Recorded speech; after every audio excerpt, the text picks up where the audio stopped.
Hi everyone! Welcome back to my channel, and for today's video guys, nandito tayo sa Barangay Anuling Cerca Mendez, around 8 minutes to Tagaytay po, and we have here last 10 lots, no? And undergoing development po siya. Yung mga lots is nandito lang po, tapos na yung mga kalsada, ginagawa na po yung mga sidewalk. Ayan po. So right now it's 1 PM and very good po yung ating weather dito. Ayan po guys, so undergoing development. And yung mga available lots dito guys is pwede siya palagyan ng any house design or pabakuran, no? Ayan, may mga muhon na yung iba. Ayan, dito gagawin yung ating parks and playground. Ayan.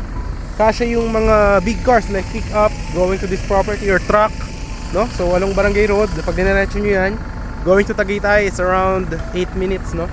So yan, may mga available tayo dito guys, last 10 lots, no? For only 8.5 per square meter. Ayan, free transfer of title na din po siya.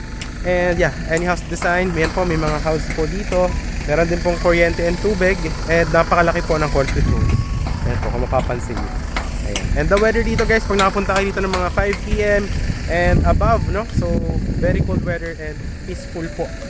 And they have signal for the internet dito.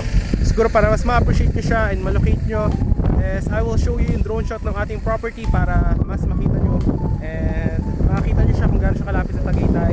And yung bayan, nandyan lang, may mga hospital, school, and many more. So yeah, I will show you the drone shot in 3, 2, 1. Ito po siya. So ito guys, yung ating property. Ayan, malalaki po yung concrete roads, 10 and 8 meters po siya. Magkakaroon ng mga parks and playground, multipurpose hall, and there will be lines for electricity and water, no? And along Barangay Road lang po yung property. Ang kagandahan guys, going to Tagaytay is around 8 minutes lamang po. And if you are going to the bayan ng Mendez, is very near lang din siya to the hospital, Macdo Church, and many more. So ito guys, may available tayo dito ng mga lots na 150 square meter, no? It's for the 8.5 per square meter promo po siya. Free transfer of title na din. And basta makapag payment na po yan 50% is pwede na po yan magpabakod or magpagawa ng any house design. So yan siya guys, undergoing development yung ating concrete road sa ibang part. But dito guys, yung iba tapos na po and nilalagyan na ng sidewalk. And i-level din po yung ating mga lot for the turnover. Ayan, kung mapapansin nyo guys, napaka-tahimik po dito sa area na to. This is located Barangay Anuling Cerca 1, Mendez, Cavite. And if you will see guys, ito pong ating property, it's actually 510 meters above sea level. Kaya naman po malamig yung weather dito. Almost same ng Tagaytay, no? And hindi po siya binabaha dahil nga mataas yung kanyang elevation. And yan guys, may mga available tayo dito na magkakatabi na 150 square meter, no? And ang requirements po is to valid IDs. Ayan siya. So, dito naman guys, meron ng kuryente and water, and there is LTE signal po if you're looking for internet. And kasya po yung mga truck or big SUV and cars. Ayan. And meron din Shopee and Lazada. So, dito guys, may 150 square meter na magkatalikuran.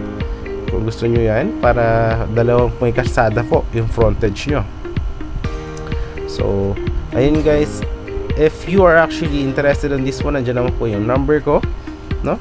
If you are interested. And this one naman guys, after down payment is yung remaining balance is 3 years naman po siya, 0% interest. So no worries naman po tayo dyan.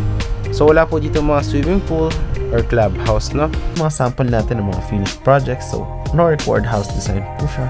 As you can see, depende po sa owner kung ano yung gusto nyo ipatayo na house. Ayan. So different designs po yan. Magkakaiba po yung mga bubong.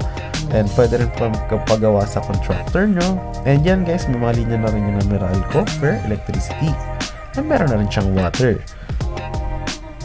At makikita nyo guys, malapad yung mga concrete roads dyan. Ayan. So perfect na perfect siya for the getaway property. Meron ding basketball court. Merong multi-purpose hall and playground.